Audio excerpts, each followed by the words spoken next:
Hey everybody, welcome back to Bennie Unfiltered. Hey everybody, it's Bennie Unfiltered Live. Everybody that's reached out, I want to say thank you very much for tuning in and reaching out over the time. We're getting ready to go live on Sling Studio and everything, and we want to get started a little bit with the episodes that everyone's pretty much told me they want to hear about. I've asked for feedback on different topics, and we've come up with the first 4 and then some to go into some series. And the first one will be on the fear of being fearful. We're going to break it down. So it's a series broke down into 4 components. March 4th, 11th, and 18th, and finalizing up on the 25th. We're going to do our best to be as specific as possible and to the point. And I suggest anybody that wants to take this very seriously to grab your notebook and pen. I took down some notes because I wanted to follow through this the right way and not just be some up in here rehearsed. There's some things I took along the way, even up to today, on studying about fears. So I kind of jotted them down and printed. That's why we're a little bit behind today. But I want to start off with the function of fear. Okay? And now this is pretty important because it's identifying our fears all the way through every episode that we'll be touching base on. So I want to start off by sharing with you that fear does exist. We all experience it at one time or another. The level of severity can differ drastically from person to person, and that the potential danger is there. The challenge is, do we allow fear to control us, or do we take charge of its grasp? For me personally, it depends on how severe I want to mess with my head a little bit, right? Because we can actually dwell a little longer than we should on something, and this is going to get us through that. The challenge is, do we allow it to control us or not, or do we let go of this grasp, right? So now we're also having to come up with a strategy for shortening the amount of time it holds in its grasp.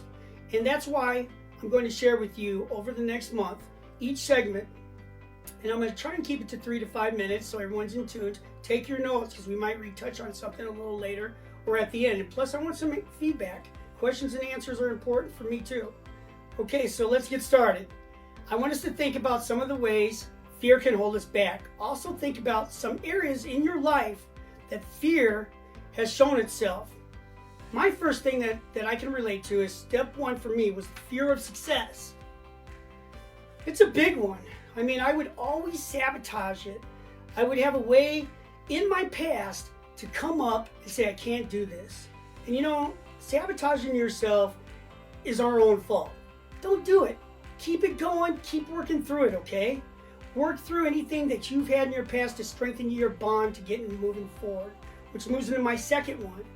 The second, fear of overregulations being started in the vaping industry. For starters, another reason I'm moving and shuffling so much today is I got a phone call that I have to go down to the state capitol for a hearing. I'm meeting some lobbyists and whatnot, some other industry co-peers to discuss our stuff. That's a lot of fear. I have so much fear at times that comes and goes with the industry because that's what puts food on my plate, and I see millions of people's lives change over what I do for a living, so I have to defend it. Not everyone understands that, so there's fears. Never allow something to hold you back if you believe in something that is true to integrity and character. Moving into 3, fear that I won't deliver the correct message needed that will help someone. Goes right into it. I have a big obligation to get in front of others as I am right now, reaching you. That's why it was important for me to take notes. I wanted to take notes so I could be specifically clear and to the point for my viewers. Okay, always stay focused. Fear of all of the responsibilities and will be able to handle them under pressure. Hello? Is this pressure? Not if you let it be. I choose not to. I am prepared. There's a difference. Be prepared when there's pressure. That's all you got to do. Do your homework. Stay calm and collective and have a good circle of people that know how to help balance you. Moving in to our 5th one, fear of losing myself and forgetting where I come from. Hey, that goes up to number 1, success. If I have the fear of success and have accomplished that, it means I've achieved some goals, right? Some of the earnings of my hard work and efforts have paid off in life. Bless yourself with the material things that you've worked hard for, but be humble and grateful and never forget where you come from and always give back. Get back to your community and to the organizations you believe in, and that's what you work hard for. It's a big circle. Never forget that. It's truly important. Let's go into 6, fear of meeting everyone's expectations, which leads me to people pleasing them. That's a lot of stress. It's maximum stress for me. The level and overscheduling, oh my goodness. I can get so tied up in things that it can take my life to a whole nother level. Schedule appropriately. Don't take on more than you can handle. Don't thin yourself out so thin when it comes to organizations that you believe in that you want to get back to. Fear destroys dreams and squanders human potential. That's what I know. Imagine how many people and businesses that were never started, and how many products and services that never reached the market. A lot.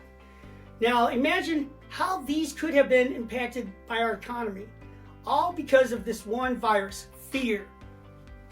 Think about your dreams, those ideas that you've had to use, and they're important. Implement them to whatever reason that you need, and I promise you that fear plays a significant role in not only taking the actions required to get started. The function of fear. The function of fear is to avoid or reduce potential harm. That's our meaning of it. So I want to leave with this. If anything, pay attention. I hope you took your notes. The natural trigger for fear is the threat of harm, real or imagined. Remember, you can create these fears, so dissect them from reality to fiction. This threat can fear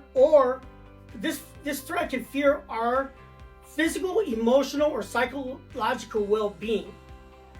While certain things trigger an alarm in most of us, we can learn to become afraid of nearly anything. We are born with only the 2 primary fears. They are as follows: fear of loudness and fear of failing. That's something we're born with. Your acquired DNA can work through all that. We'll talk more in the next few series to come. They all relate to one another with the final outcome. All other fears we have been learned. Next week we're going to identify the cause of fear. If you would like notes on these series as a fear, notify us by the email or the website. Get in contact with me. That's www.bennieunfiltered.com, and we'll get started with answering those. This is a big deal. I really do want you guys to start a notebook on this and work through it, because it's going to be awesome. Then we're going to move into having people on the show live, and they're going to talk just a lot about the same topics. We're all going to grow together, and we're going to achieve success, and we're going to conquer our fears. Okay, everybody. Breathe in, breathe out. Bennie Unfiltered. We're going live every week. Let's stay tuned for that next episode, huh? Next week's going to be a good one. It's going to get better each time. Take your notes, and we'll see you soon. If there's any questions, let me know. If you want to be on the show, hey, shoot us a call, give us your ideas, let us know what you can contribute to not only this show, but to everyone listening and watching. We'll see you next week. Keep living your dreams, and don't let anything stop you from achieving them. Bennie Unfiltered Live. See you next week.